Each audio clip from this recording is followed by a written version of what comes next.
Austin Hill, pole sitter for the 5th time in his career, takes the outside lane. It's race day at Talladega Superspeedway. Here we go in the NASCAR Xfinity Series.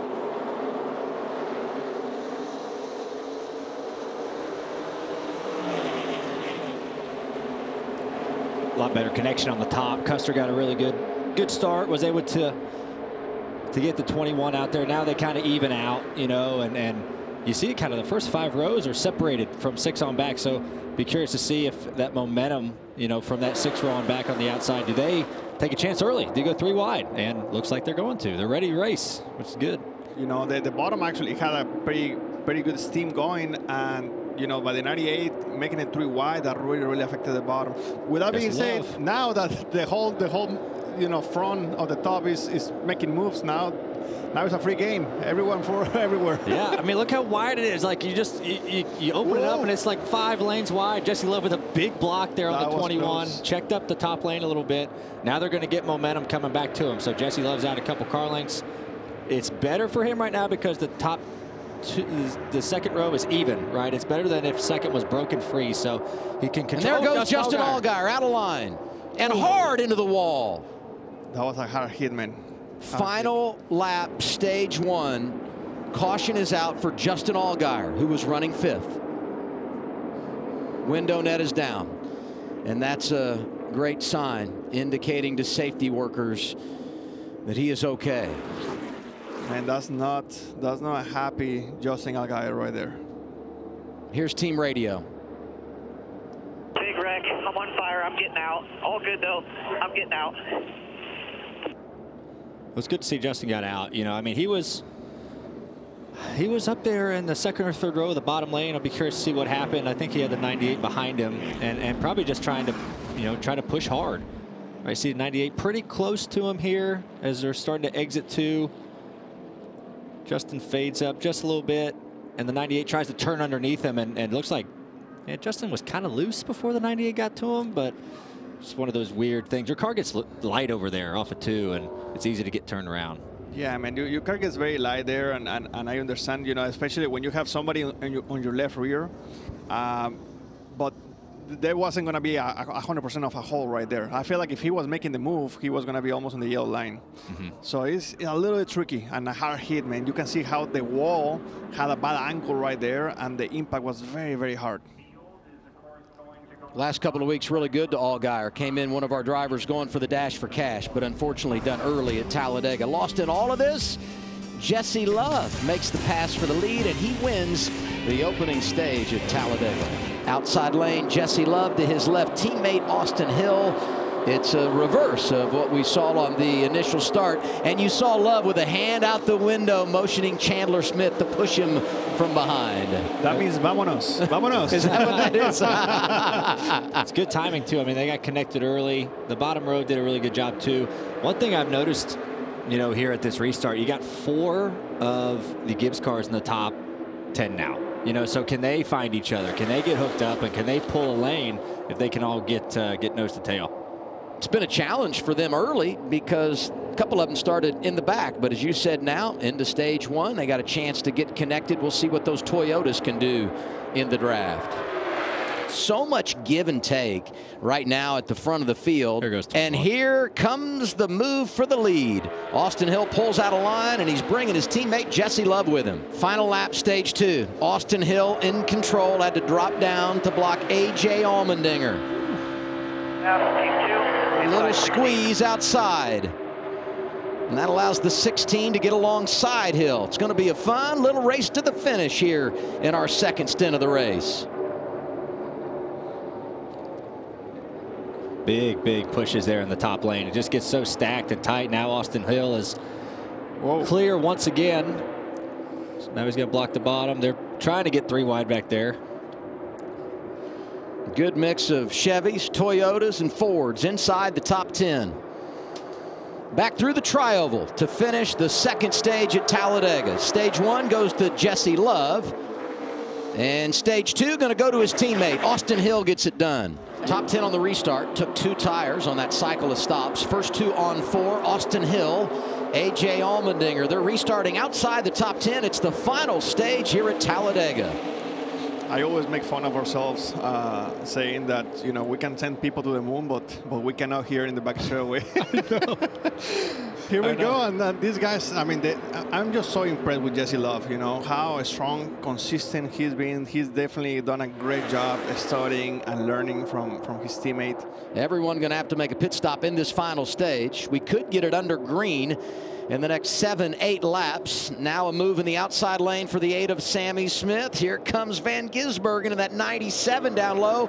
And look who's helping him in the draft. The driver owner, Jordan Anderson, who was top 5 at Daytona. And right behind him, his teammate, last year's winner, Jeb Burton. Some great stories in the top 10. Anthony Alfredo is there.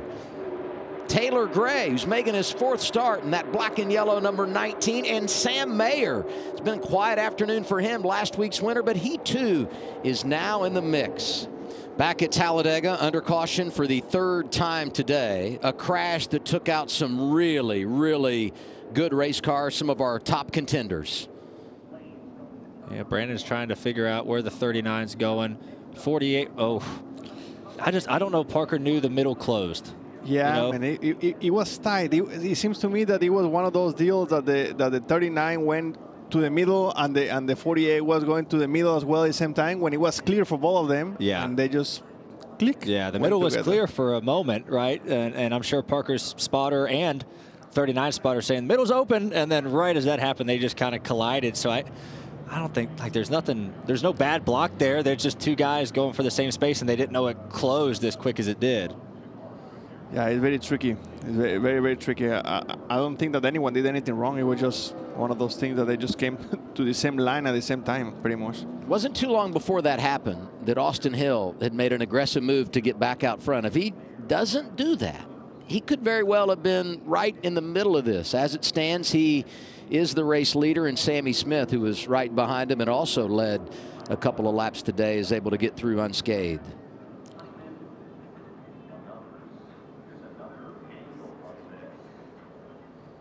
You know who got extremely lucky right there? The 48. The 48, and the 39 too. And the 39, well, yeah. Shelton Creed, I mean, he was right behind Jones when he spun up. He's able to drive through.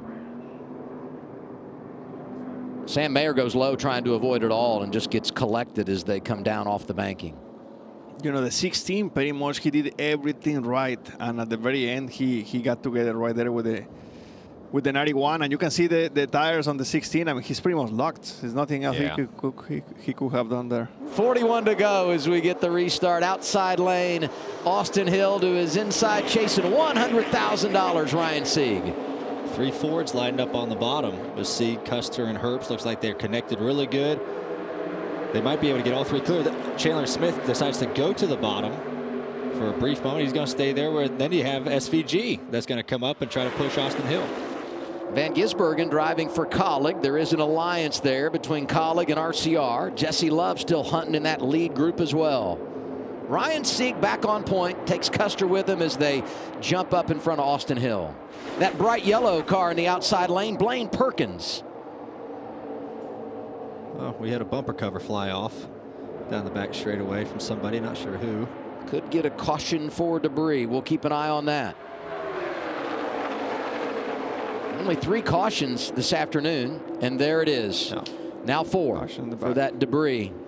And it always seems, you know, we come down to, you know, we're not at the end of this race yet, but, you know, last pit stop and most likely, and you always, you know, you have your wreck, you have some guys fall out that have been running towards the front all day. Then you have some new players that are kind of comfortably up at the front. You know, I mean, Alfredo, Van Gisbergen, Jordan Anderson. You know, these guys maybe don't run up at the front of these races all year. You know, there's a handful of other ones. You know, Blaine Perkins, Josh Berlicki, they're outside the top 10. But you get these new guys in that you haven't really raced with all day, and you're like, okay, how is this guy's car? How do you handle? And everyone's figuring that out as Austin Hill is on the offensive per usual. Now on the lead lap and in position to get $100,000 as here we go for the lead. 48 is Parker Kligerman driving inside of Alfredo and pushing him to the front. The 21, that's Austin Hill. Oh, that was tight. 3 wide, Custer, Creed, and Alfredo. Getting dicey with 16 laps to go. But here comes the 48. Yeah, he'll get help. So now he's going to be leading the top. That's what he, oh, no. Oh, man, that and was look how tight. far out Jesse Love is. Coming to 2 laps to go. Momentum for Austin Hill. He goes to the outside lane, going for the race lead. Josh Williams thinking about making it 3 wide. Now he's going to push Hill. That was the best decision. I feel like the top has the most momentum down the back, right? So he chose that, got the shove from the 48. Now the 48's clear. Oh! There goes Austin Hill out of shape. Can't hang on to it. Oh my God! I thought you were gonna. And there's the caution. 5th caution of the afternoon. It comes out way before we get back to the white flag, and we'll go to overtime at Talladega.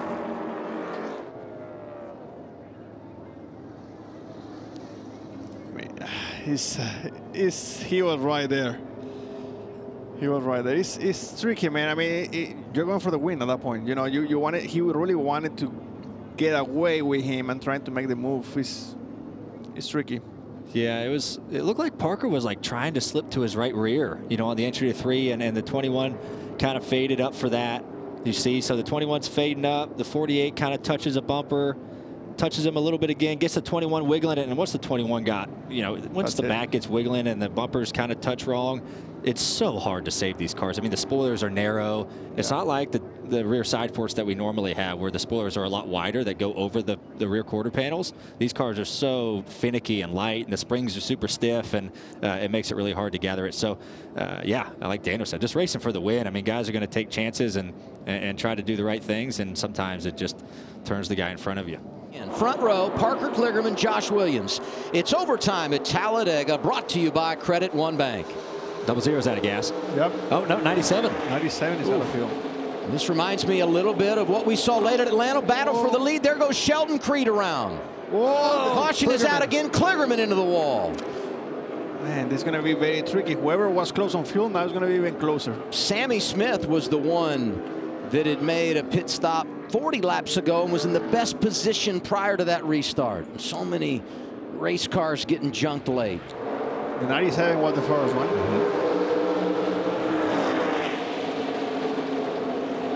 The 2 tries to get inside of the 48. 48 left the door open a little bit, and then just getting shoved hard. And gosh, guys just get out of control, right? People pushing super hard and trying to gather it back in, and it makes it tough to wrangle in these cars.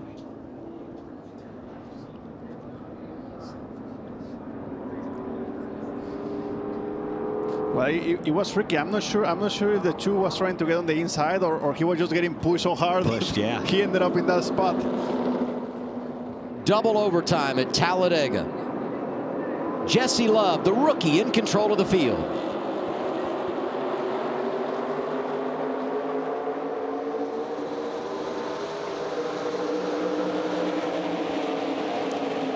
Ryan Ellis out of line.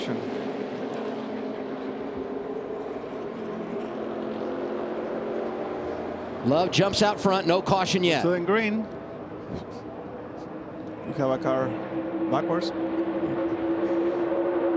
Still green. 2 of Jesse Love's pretty far out in front. Couple lanes coming to him pretty quick. I think the caution is going to come out. Oh, no, he's running it back. Ryan Ellis trying to get it going in the 43. Remember, once we take the white flag, the next flag would end the race.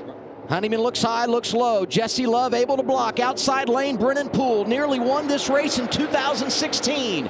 Anthony Alfredo is there in the 5. Poole's trying to get there. He's there. He's there outside. He's there. Brennan Poole outside lane. Heartbreak here for him 8 years ago. From the Woodlands, Texas. Side by side as they come through the tri-oval. Inside Love, man. Outside Poole. Jesse Love, the rookie. They're crashing behind him. Love, first career win comes at Talladega. Unbelievable. I can't believe he made it on fuel. Hey, I sincerely apologize to the crew chief. We did not think he was going to make it on gas, but what a race, what a job that he did, and redemption for Atlanta. Playoff races. Nope. Hell of a job. That's awesome. Hell of a job.